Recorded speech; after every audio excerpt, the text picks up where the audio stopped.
प्रिय विद्यार्थियों, आज हम कवि भूषण की रचनाओं की भाषा शैली के विषय में खासतौर से शिवा बावनी की भाषा शैली के बारे में बात करेंगे। देखिए इसकी भाषा शैली में क्या विशेषताएं हैं जो आपके पाठ्यक्रम में संकलित हैं। काव्य में भाषा के माध्यम से ही भावों की अभिव्यक्ति होती है। भाषा का प्रयोग ही भावों की अभिव्यक्ति के लिए किया जाता है। साहित्य में भावों की अभिव्यक्ति की सफलता शब्दों पर ही निर्भर करती है।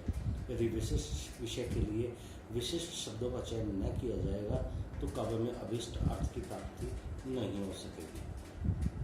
अतः सफल अभिव्यक्ति के लिए शब्दों का प्रयोग तथा साथ में उसमें अभीष्ट अर्थ ही आवश्यक है। वर्ण विषय के अनुसार भाषा का स्तर और उसमें शब्दों का चयन भिन्न भिन्न होता है। भक्ति काल से ही ब्रज भाषा काव्य की भाषा रही है। भिखारी दास ने अपने ग्रंथ में उसी ब्रज भाषा को ज्ञान का साधन बताते हुए ये पद लिखा है। सूर केशव मंडन बिहारी कालिदास वह ब्रह्मन चिंतामणि मतीराम भूषण सुजानी लीलाधर सेनापति निपट निवाज निधि नीलकंठ मिश्र सुखदेव देव मानी आलम रहीम रस खान सुंदरादिक अनेकन सुकवि भय कहाँ लो बखानी ब्रज भाषा हेतु ब्रजवास न अनुमानो ऐसे ऐसे कविन की पानी हूँ सो जानी। इस पद के अनुसार सभी कवियों की भाषा ब्रज भाषा है। यह ठीक है कि रीतिकाल के कवियों की भाषा ब्रज भाषा ही थी, पर वर्ण विषय के अनुसार यह भाषा प्रत्येक कवि की अलग अलग रही। केशव ने ब्रज भाषा में संस्कृत पदावली तो मीरा ने राजस्थानी पदावली का प्रयोग किया है। भूषण के काव्य का एक निश्चित उद्देश्य था। शिवाजी की प्रशस्ति, पराक्रम, शौर्य, अद्भुत कर्मों का वर्णन कर उनके वीर सिपाहियों का उत्साह बढ़ाना था। सेना के सिपाही प्राय जनता के ही आदमी ही होते थे। इसी कारण कवि ने भी ब्रज भाषा के साथ साथ अरबी, फारसी आदि के शब्दों का प्रयोग किया है, जिससे कि वह अपने अभीष्ट उद्देश्य की पूर्ति कर सके। वैसे भी उस समय में सामाजिक, धार्मिक, राजनीतिक तथा सांस्कृतिक आदान प्रदान के कारण सभी क्षेत्रों से अनेक शब्द दिन प्रतिदिन की भाषा में हिल मिल गए थे।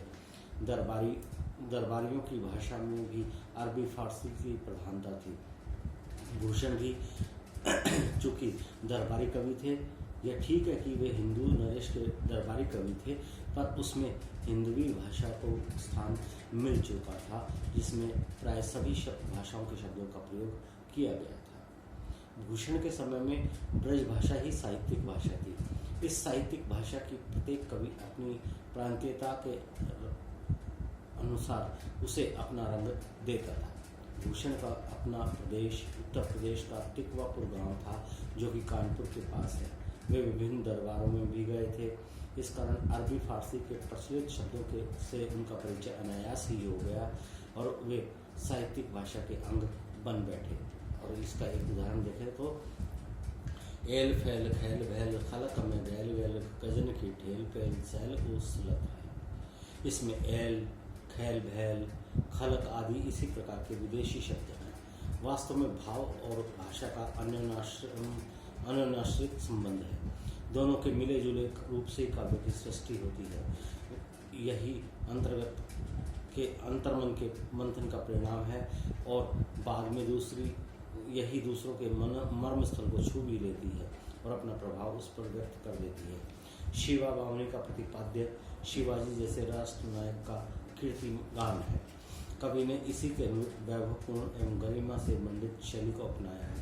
भाव और शैली को सर्वथा एक दूसरे से पृथक नहीं किया जा सकता। शैली में ही भाषा, पद्धति, उक्ति, वैचित्र्य, अलंकार और छंद आदि जो विभिन्न अवयव हैं उनका निर्माण होता है। अब हम शिवा बावनी की भाषा शैली को देखते हैं। तो इसकी भाषा शैली में सबसे पहली विशेषता में जो दिखाई देती है वो भाषा की चित्रात्मकता है। भाषा भावाभिव्यंजना करने में सहायक होती है। इसके दो पक्ष होते हैं, सांकेतिक तथा बिंब विधायक। सांकेतिकता में केवल भाषा अर्थबोध का कारण बनती है तथा बिंब विधायक में भाषा ऐसा चित्रमय रूप धारण कर लेती है कि उसके द्वारा शब्द चित्रों की सृष्टि होनी आरंभ हो जाती है। देखिए एक पद का उदाहरण देखते हैं। ताही समय शिवराज हुक्म के हल्ला कियो, दावा बांधी पर हला वीर भट जोट में, भूषण भनत तेरी हिम्मत का हालो का हो, कीमत यहाँ लगी है बाकी झट जोट में। ताव दे दे मूछन कंगूरन पे पाँव दे दे, अरि मुख घाव दे दे कूदी पर कोट में। दूसरी विशेषता हम देखते हैं भाषा की लाक्षणिकता। भावचित्रों की रमणीयता भी अपने आप में बहुत प्रभाव उत्पादक होती है। भूषण ने भी अपनी भाषा की सशक्त अभिव्यक्ति के लिए शिवा बावनी में लाक्षणिकता का प्रयोग बहुधा से किया है। ए दिल सो बेदिल हरन कहे बार बार, अब कहाँ सो वो सुख सिंह ही जगाई के। यहाँ पर सिंह ही जगाई में लक्षणा का प्रयोग है, जिसके प्रयोग से शिवाजी के आतंक का प्रभाव दिखाई देता है तथा शत्रु स्त्रियों की स्थिति पर भी प्रकाश पड़ता है। भाषा का अगला गुण देखें। शिवा भूषण की भाषा में ओज गुण है। वीर रस के काव्य में भाषा में ओज गुण की प्रधानता आवश्यक होती है, क्योंकि ओज गुण के कारण ही भाषा प्रभाव उत्पादक होकर वीर रस के परिपाक में सहायक होती है। शिवा बावनी का वैसे भी अंगीरस वीर रस ही है, इस कारण इसकी भाषा में ओज गुण की बहुलता है। उदाहरण देखें तो देवलोक नागलोक नर लोक गावे जस, अजहू लो परे खग दांत खरकत हैं, कटक कटक काटी कीट से उड़ाए के ने, भूषण भनत मुख मोरे सरकत हैं, रणभूमि लेटे अधकटे फर लेटे परे, रुधिर लपेटे पठनेते फरकत हैं। भाषा का तीसरा गुण है, अगला गुण है भाषा की संगीतात्मकता। काव्य सौंदर्य के लिए नाद सौंदर्य का तत्व भी आवश्यक होता है। भूषण के काव्य में संगीतात्मकता है। यह संगीत इसमें नाद सौंदर्य के द्वारा ही उत्पन्न होता है। उदाहरण देखें तो किलकी के कुतूहल करती काली, डिम डिम डमरू दिगंबर बजाई है। यहाँ पर कवि शिवाजी की सेना के प्रयाण के द्वारा देवताओं की प्रसन्नता की अभिव्यक्ति करता हुआ संगीतात्मकता का आश्रय लेकर चलता है। डमरू के डिम डिम में नाद सौंदर्य है। भूषण ने नादात्मक सौंदर्य लाने के लिए अपनी भाषा में कई स्थानों पर तत्सम शब्दों के स्थान पर तद्भव शब्दों का भी प्रयोग किया है। भूषण के स्थान पर भूषण, श्रोणित के स्थान पर श्रोणित आदि शब्दों का प्रयोग इसी उद्देश्य को इंगित करता है। भाषा का अगला सौंदर्य है भाषा की अलंकारिकता। भाषा को सुसज्जित एवं प्रभावपूर्ण बनाने के लिए रीतिकालीन कवियों ने अपनी भाषा में अलंकारों का बहुलता से प्रयोग किया है। शिवा बावनी का कवि भी, जो कि भूषण है, भाषागत अलंकारिकता को नहीं भूल सका है। फलतः उसकी भाषा में अलंकारों का प्रयोग बड़े सहज ढंग से हुआ है। भूषण स्वयं रीतिकार कवि थे, इसी हेतु उन्होंने शिवराज भूषण की रचना भी की है, जिसमें उन्होंने 105 अलंकारों का विवेचन किया है। इस विवेचन से स्पष्ट होता है कि भूषण शब्द अलंकारों की अपेक्षा अर्थालंकारों को विशेष महत्व देते थे। शिवा बावनी में भी भावों को स्पष्ट तथा सशक्त रूप से अभिव्यक्त करने के लिए कवि ने शब्दालंकारों की अपेक्षा अर्थालंकारों को विशेष स्थान दिया है। उदाहरण के रूप में देखें तो जिस फन फुतकार उड़त पहाड़ भार, पूरम कठिन जन कमल बिदल गो, विश्व जाल ज्वालामुखी लवलीन होत जिन, झारन विकार मद दिग्गज उगल गो, किन्हो जिन पान पे पान के जहान सब, कोल्हू उछली जल सिंधु खल भल गयो, खाग खग राज महाराज शिवराज जी को, अखिल भुजंग दल मुगल निगल गो। यहाँ इस पद में अनुप्रास, उपमा, प्रेक्षा तथा पारंपरिक रूप से रूपक के माध्यम से भावों का उत्कर्ष किया गया है। इसमें मुगल सेना के शक्तिशाली सेना के रूप में मुगल सेना को शक्तिशाली सेना के रूप में भी दिखाया गया है, किंतु शिवाजी की तलवार ने इस सेना को सहज रूप से ही हरा दिया है। इससे शिवाजी का उत्कर्ष सहज ही बोध हो जाता है, क्योंकि सभी सेना को हरा देने पर शिवाजी का यश सर्वत्र फैल गया। वस्तुओं के रूप को अनुभव कराने में भी ये भाषा सहायक है।